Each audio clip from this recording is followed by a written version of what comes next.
பார்த்தீங்கன்னா, கவர்மெண்ட்லேருந்து கொடுத்த லேப்டாப்ல பார்த்தீங்கன்னா, அந்த ஓஎஸ் திரும்பி ஃப்ரெஷ்ஷா போடணும்னு நினைக்கிறீங்களா? உங்களுக்காக தான் இந்த வீடியோ. அதுக்கு முன்னாடி பார்த்தீங்கன்னா, எஸ்ஆர்என்எஸ் யூடியூப் சேனலுக்கு சப்ஸ்கிரைப் பண்ணிக்கோங்க. ஆக்சுவலா பார்த்தீங்கன்னா, வந்து ரொம்ப பேர் வந்து கவர்மெண்ட்லேருந்து கொடுத்த லேப்டாப்ல திரும்பி ஃப்ரெஷ்ஷா ஓஎஸ் போடணும்னு நினைக்கிறீங்க. இப்போ வந்து அது எப்படின்னு சொல்லிட்டு உங்களுக்கு வந்து நான் உங்களுக்கு காட்டுறேன். ஃபர்ஸ்ட்டு பார்த்தீங்கன்னா, செட்டிங்ஸ் ஓப்பன் பண்ணிக்கோங்க. செட்டிங்ல பார்த்தீங்கன்னா வந்து ரீசெட்ன்னு சொல்லிட்டு இங்க மேல டைப் பண்ணீங்க. மேலயே பாருங்க டாப்லயே காட்டுது ரீசெட் திஸ் பிசின்னு சொல்லிட்டு. இந்த இடத்துல பார்த்தீங்கன்னா வந்து ரீசெட் திஸ் பிசி இருக்கு. அது குடுத்துக்கோங்க.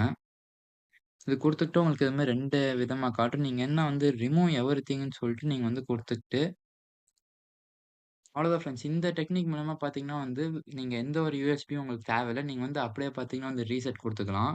இது என்ன பண்ணும்னா வந்து இருக்கிற எல்லா டேட்டாவும் மொத்தமா அழிச்சுட்டு, திரும்பி வந்து நீங்க ஃப்ரெஷ்ஷா ஓஎஸ் போட்டா எப்படி இருக்குமோ, அது மாரி பார்த்தீங்கன்னா வரும். இதுக்கு வந்து எந்த ஒரு யூஎஸ்பி தேவையில்ல. இன்கேஸ் நீங்க மொத்தமா ஃபார்மேட் அடிச்சுட்டு நான் வந்து ஓஎஸ் போடுறேன்னா வந்து, நான் உங்களுக்கு இப்ப நம்ம சேனல்ல பார்த்தீங்கன்னா வந்து நான் ஒரு வீடியோ போட்டுருக்கேன். அந்த வீடியோ பேர் பார்த்தீங்கன்னா வந்து விண்டோஸ் 7 வெர்சஸ் ஓல்டு பிசி. அத நான் இங்க வந்து ரிலேட்டட் லிங்க்ல குடுக்குறேன். அத பார்த்து நீங்க திரும்பி ஃப்ரெஷ்ஷா நீங்க ஓஎஸ் போட்டுக்கோங்க. யூஎஸ்பி மூலியமா அதுக்கு யூஎஸ்பி தேவ. அதுவும் இல்லாம பார்த்தீங்கன்னா, வந்து நம்ம சேனல்ல இந்த லேப்டாப்போட ரிவ்யூ பார்த்தீங்கன்னா இருக்கு. அத நீங்க இன்னும் பார்க்கலாம். அதையும் போய் பாருங்க. ஓகே ஃப்ரெண்ட்ஸ் அடுத்த வீடியோல சந்திக்கலாம். பாய்.